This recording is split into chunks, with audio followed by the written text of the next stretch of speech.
Pozdravljeni. Pred kratkim je pri Inštitutu za novejšo zgodovino v zbirki Razpoznavanja izšla moja prva znanstvena monografija, ki nosi naslov Srce se mi trga od žalosti, s podnaslovom Vsakdanje življenje prebivalstva na Bovškem med Prvo svetovno vojno oziroma med Veliko vojno. Gre za prvi poskus zgodovine vsakdanjega življenja civilnega prebivalstva na ožjem geografskem območju, ki v tem primeru obsega Bovško. Knjiga je sestavljena iz teoretičnega uvoda, kjer obdelam teorijo zgodovine vsakdanjega življenja, kjer se posvetim teoriji velike vojne oziroma tudi teoriji večje vojne.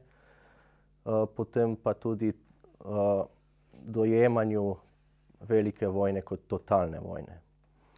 Za osrednji del knjige, se pravi osrednji del raziskave, je sestavljen iz 3 delov.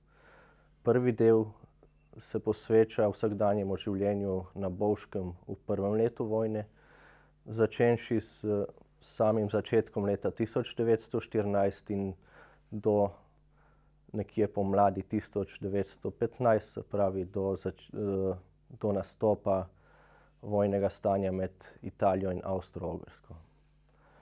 Drugi del oziroma osrednji drugi del, ki je širši, se posveča vsakdanjemu življenju prebivalstva od začetka vojnega stanja z Italijo do preboja pri Kobaridu v oktobru 1917.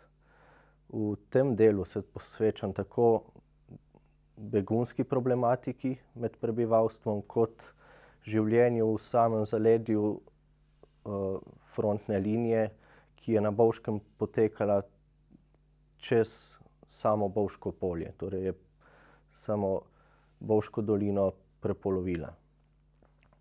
V sklepnem delu sem se posvetil vsakdanjemu življenju po oktobrski ofenzivi, ko se prične predvsem za begunce znotraj Avstro-Ogrske ponovno vračanje v domače kraje, kjer se soočajo s razrušenimi domovi, s razrušeno pokrajino, z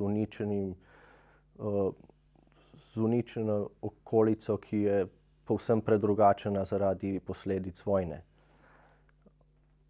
Ta del se izteče nekje konec leta 1918, ko se vojna za Avstro-Ogrsko s premirjem v Vili Giusti konča, vendar pa se za same prebivalce vojna še ne konča, ker so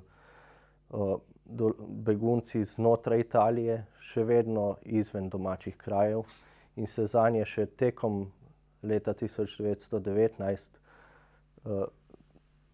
prične vračanje v domače kraje oziroma končni povratek.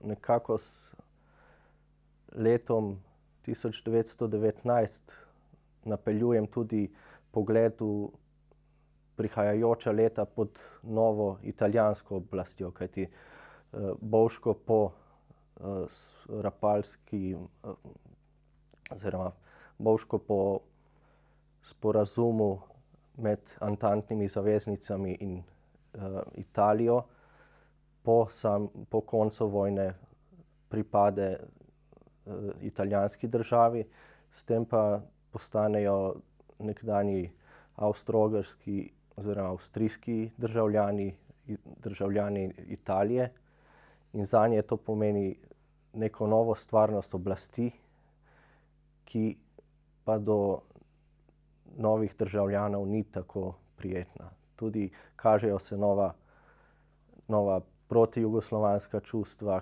ki pa jih poznamo v kasnejšem obdobju, ki nastopi s letom 1922 s fašistično oblastjo.